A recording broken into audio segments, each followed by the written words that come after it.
Alô, pessoal, boa tarde. Tudo bem com vocês? Hoje é dia. Que dia que é hoje, ô menino?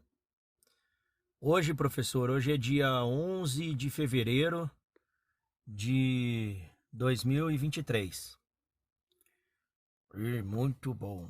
Então, hoje aqui a gente vai ler A Mentira Estrutural. Eu escrevi isso no Jornal do Brasil, dia 27 de setembro de 2007. Ô, professor, pode ler 3 hoje?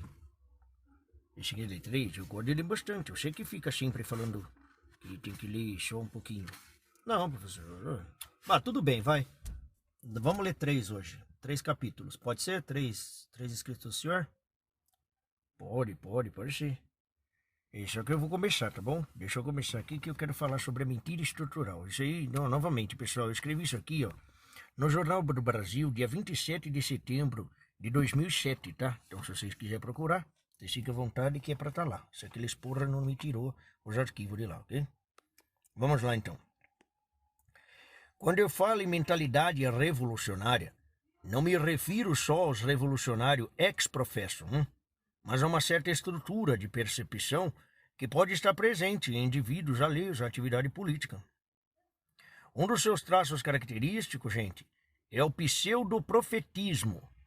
O sujeito se imagina o portador de um novo mundo, que pode ser um novo mundo científico, artístico, moral, religioso, político, de tudo quanto, tudo ao mesmo tempo. E tão inebriado fica ante a visão desse futuro brilhante que sua percepção da vida atual se torna deformada, grotesca, e no sentido mais radical e absoluto falsa. A mentira e o fingimento, meu filho, que a humanidade normal usa como expedientes ocasionais e momentâneos, são no revolucionário a base constante de sua visão de si mesmo e do universo. Eu usaria a palavra histeria para descrever esse quadro, se ele não fosse compatível com uma conduta externa aparentemente normal, em tudo quanto esteja fora da área de atuação específica do indivíduo. Quando René Descartes, gente, nas Meditações de Filosofia Primeira, confunde o seu temporal concreto com a ideia universal do seu cognoscente e passa de um a outro sem perceber, que toma como narrativa autobiográfica o que é mera análise lógica de um conceito abstrato, isso é evidentemente um sintoma histérico. Embora na vida diária o filósofo não desse o menor indício de histeria. Bem, talvez histeria intelectual seja o termo, tá certo? A histeria significa deixar-se arrebatar pelo próprio fingimento, a ponto de acreditar nele piamente, porra. No revolucionário político, gente, o fingimento exerce, por isso mesmo, uma função totalmente diversa daquela que tem nos políticos normais, Estes mentem, quando lhes interessa, com a parcimônia necessária a manter um controle razoável da própria encenação. Suas mentiras são conscientes, e também são refletidas, compatíveis com o realismo mais grosso e saudável. O revolucionário, como mede a vida presente com a régua do futuro maravilhoso que imagina personificar, simplesmente não pode deixar as coisas como são. Ele tem de falsificar tudo, porque os méritos hipotéticos da sociedade prometida sejam tomados como virtudes atuais, gente, da sua própria pessoa, do seu partido, porra.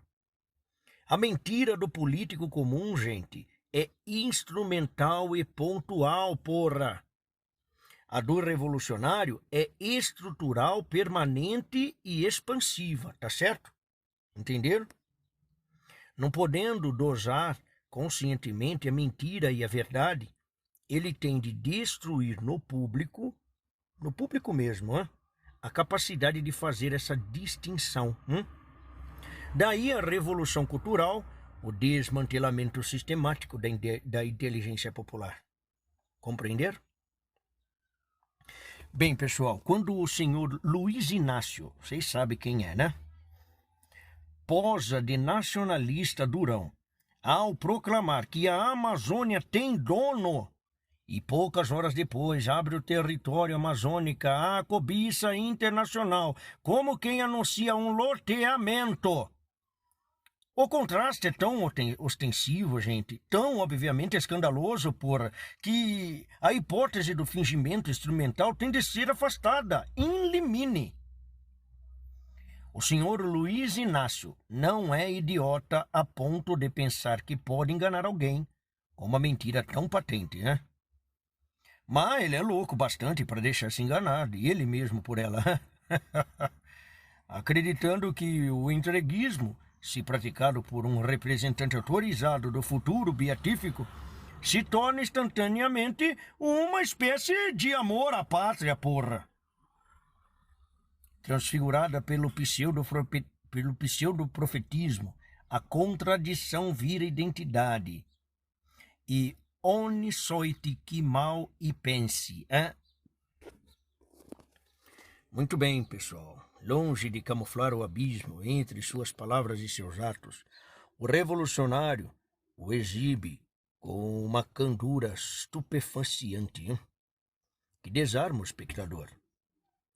Ele não quer propriamente enganar o público. Ele quer estupidificá-lo, para que viva em estado de engano permanente, hein? Como, aliás, ele próprio, né? Muito bem, agora outro... Menino! Ô, menino! Acorda, menino! Ô, professor! Nossa, eu tava dormindo, professor. Porra, dormindo, eu tô lendo aqui, era pra você estar prestando atenção. Ah, professor, eu já li esse livro que o senhor escreveu, professor. Eu já li esse artigo. Você vai ficar dormindo? Você quer dormir mais um pouquinho ou deixa eu dormir? Ou você vai querer ler? Você falou pra eu ler 3, agora você tá dormindo, cacete. E como é que você vai ler assim? Não, professor, já acordei já. Deixa eu tomar uma aguinha aqui, professor. Dá uma água. Isso, dá essa água aqui, professor. Toma um pouquinho dessa água aí. Quer que eu jogue água na sua cara também? Não, professor, já tá bom já. Vamos lá, então. Esse aqui, Direto ao Inferno, né? Ixi, aí mesmo. Então lê esse daí, agora eu não vou dormir não, mas vou ficar aqui do lado. Tá bom.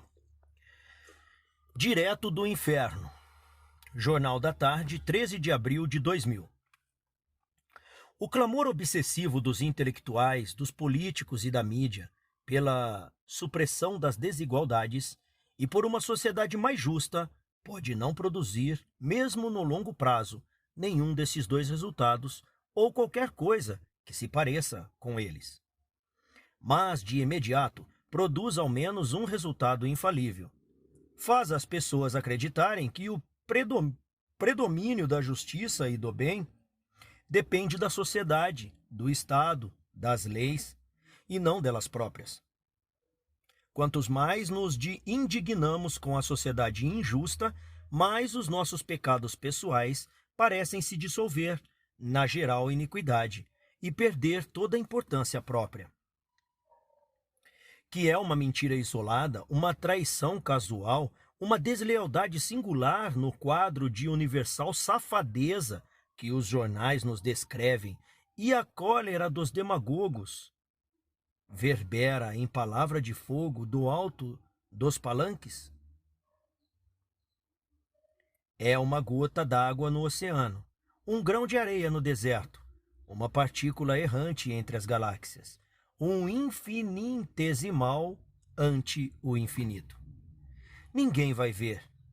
Pequenos, pois, com uma consciência tranquila, e discursemos. Não é pequenos. Menino, você está lendo errado, menino. É pequenos, porra, não é pequenos. É verdade, professor. Ninguém vai ver. Pequemos, pois, com a consciência tranquila, e discursemos contra o mal do mundo. Eliminemos do nosso coração todo sentimento de culpa, expelindo-o sobre as instituições, as leis, a injusta distribuição de renda, a alta taxa de juros e as hediondas privatizações. Só há um problema. Se todo mundo pensa assim, o mal se multiplica pelo número de palavras que o condenam. E quanto mais maldoso cada um se torna, mais se inflama no coração de todos a indignação contra o mal genérico, e sem autor do qual todos se sentem vítimas. É precioso ser um cego, um idiota, ou completo alienado da realidade, para não notar que, na história dos últimos séculos e, sobretudo, das últimas décadas, a expansão dos ideais sociais e da revolta contra a sociedade injusta vem junto com o rebaixamento do padrão moral dos indivíduos e com a consequente multiplicação do número de seus crimes. É preciso ter uma mentalidade monstruosamente preconceituosa para recusar-se a ver o nexo causal que liga a demissão moral dos indivíduos a uma ética que os convida a aliviar-se de suas culpas, lançando-as sobre as costas de um universo abstrato, a sociedade. Se uma conexão tão óbvia escapa aos examinadores e estes se perdem na conjeturação evasiva de 1001 outras causas possíveis, é por um motivo muito simples. A classe que promove a ética da irresponsabilidade pessoal e da inculpação de generalidades é a mesma incumbida de examinar a sociedade e dizer o que se passa. O inquérito está a cargo do criminoso. São os intelectuais que primeiro dissolvem o senso dos valores morais, jogam os filhos contra os pais, lisonjeiam a maldade individual e fazem cada delinquente, de cada um deles, uma vítima habilitada a receber indenizações da sociedade má. E depois, contemplando o panorama da delinquência geral resultante da assimilação dos novos valores, se recusam a assumir a responsabilidade pelos efeitos de suas palavras. Então, têm de recorrer a subterfúgios cada vez mais artificiosos para conservar uma pose de autoridades isentas e cientificamente confiáveis. Os cientistas sociais, os psicólogos, os jornalistas, os escritores, as classes falantes, como as chama Pierre Bourdieu, não são as testemunhas neutras e distantes que gostam de parecer em público, mesmo quando em família se confessam reformadores sociais ou revolucionários. São forças agentes da transformação social, as mais poderosas e eficazes, as únicas que têm uma ação direta sobre a imaginação, os sentimentos e a conduta das massas. O que quer que se degrade e apodreça na vida social pode ter centenas de outras causas concorrentes, predisponentes, associadas, remotas e indiretas. Mas sua causa imediata é decisiva.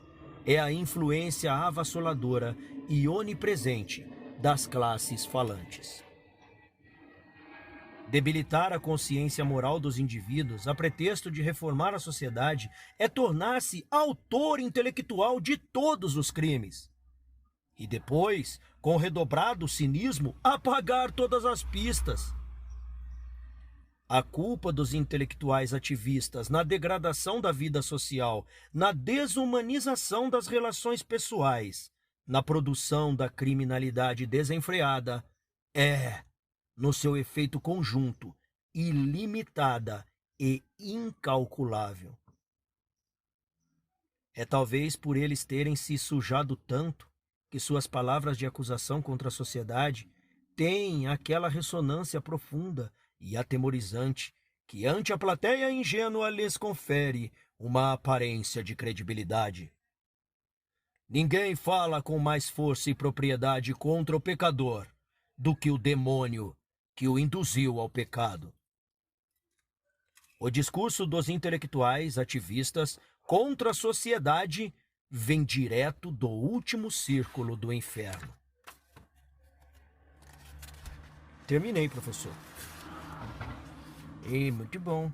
Eu acho que não precisa ler o terceiro, não, menino. Você tá bom, já deu 15 minutos, tá bom. Senão o pessoal, tem gente que não gosta dele muito, entendeu? E esse livro tem que ser lido de artiguinho por artiguinho. Nós já estamos lendo 2, tá bom.